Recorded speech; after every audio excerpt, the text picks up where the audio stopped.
빛의 속력이 29만 9,792km/s라는 것을 알고 있는 현대와 달리 옛날에는 빛의 속력이 무한하다고 생각했습니다. 광속이 무한하다는 생각에 의문을 품고 처음으로 빛의 속력을 측정한 사람은 갈릴레이였습니다. 그는 수킬로미터 떨어진 두 곳에서 빛의 신호를 주고받아 왕복 시간을 계산하고자 했는데요.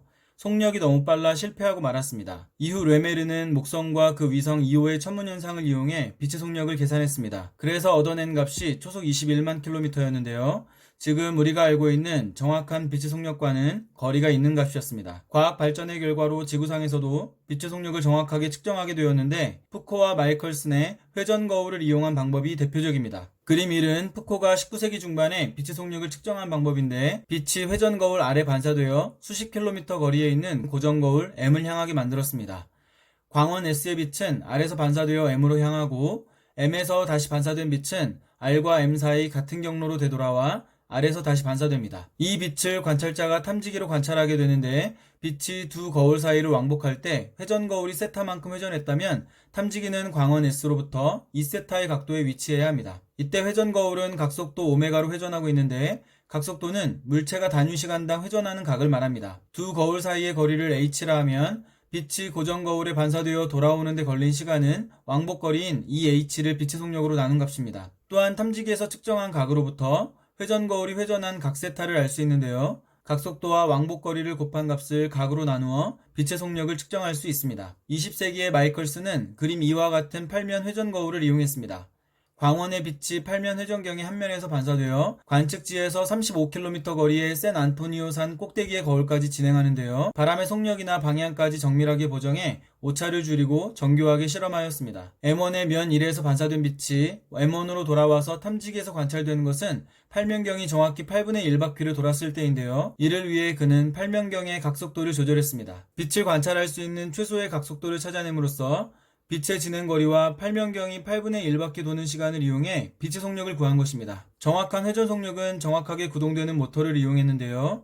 그는 두 거울 사이의 거리를 100만 분의 1 오차 내에서 측정하였으며 이 값은 현재 빛의 속력과 거의 같은 값입니다. 빛의 속력은 가장 기본적인 물리상수로 현대의 길이 단위인 미터도 빛의 속력으로부터 정의될 만큼 중요한 상수입니다. 현대에 와서는 빛이 전자기파이므로 전자기파 속력이 파장과 진동수의 곱임을 이용하여 파장과 진동수를 측정해 빛의 속력을 얻는 방법을 이용합니다. 하지만 회전 거울을 이용한 빛의 속력 측정은 천문학적 데이터에 의존하지 않고도 지상에서 통제 가능한 실험 방법으로 매우 정교하게 측정할 수 있었다는 점에서 높게 평가되고 있습니다. 29만 9,792km/s인 빛의 속력을 옛날에는 무한하다고 생각했는데요. 이 생각에 의문을 품고 처음으로 측정을 시도한 사람은 갈릴레이였습니다. 그는 수킬로미터 떨어진 두 곳에서 빛의 신호를 주고받아 왕복 시간을 계산하려 했지만 빛의 속력이 너무 빨라 실패했습니다. 르메르는 목성과 2호를 이용해 빛의 속력을 계산했는데요. 초속 21만 킬로미터라는 값을 찾아냈지만 정확한 값과는 거리가 있습니다. 과학의 발전에 따라 지구상에서도 빛의 속력을 정확하게 측정하게 되었는데 푸코와 마이컬슨의 회전 거울 측정이 대표적인 예입니다. 푸코는 빛이 회전 거울 아래 반사되어 수십 킬로미터 거리의 고정 거울 M으로 향하게 만들었습니다.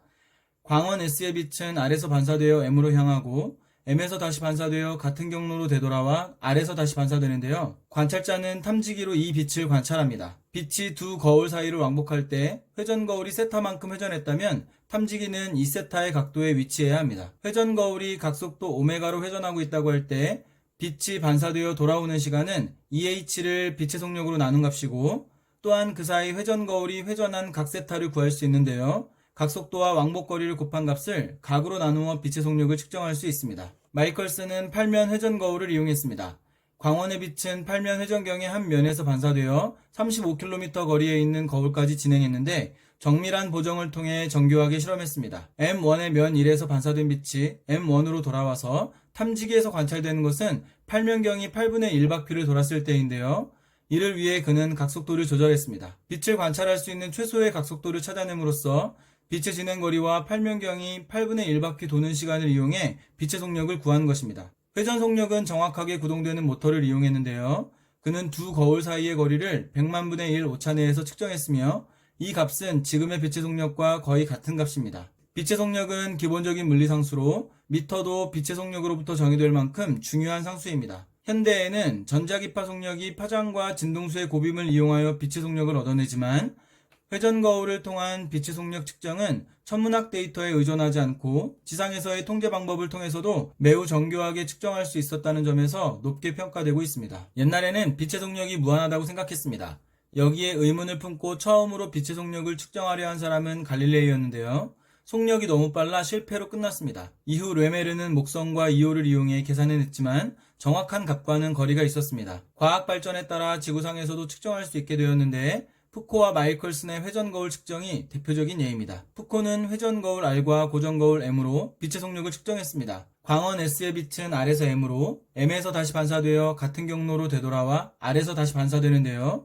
이 빛을 탐지기로 관찰할 수 있습니다. 빛이 왕복하는 동안 회전거울이 세타만큼 회전했다면 탐지기는 이 세타의 각도에 위치해야 합니다. 회전거울이 각속도 오메가로 회전하고 있다고 할 때 빛이 반사되어 돌아오는 시간은 EH를 빛의 속력으로 나눈 값이고 각속도와 왕복거리를 곱한 값을 각으로 나누어 빛의 속력을 측정할 수 있습니다. 마이컬슨은 8면 회전거울을 이용했는데 광원의 빛이 8면의 한 면에서 반사되게 했습니다. M1에서 반사된 빛이 돌아왔을 때 관찰되는 것은 8면경이 8분의 1바퀴를 돌았을 때인데요. 이를 위해 각속도를 조절했습니다. 그는 빛의 진행거리와 8면경이 8분의 1바퀴 도는 시간을 이용해 빛의 속력을 구했는데 이는 현재와 거의 같은 값이었습니다. 빛의 속력은 기본적인 물리상수로 미터를 정의하기도 합니다. 현대에는 전자기파를 이용해 빛의 속력을 얻어내지만 회전거울을 통한 빛의 속력 측정은 지상에서의 통제 방법을 통해서도 매우 정교하게 측정할 수 있었다는 점에서 높게 평가되고 있습니다.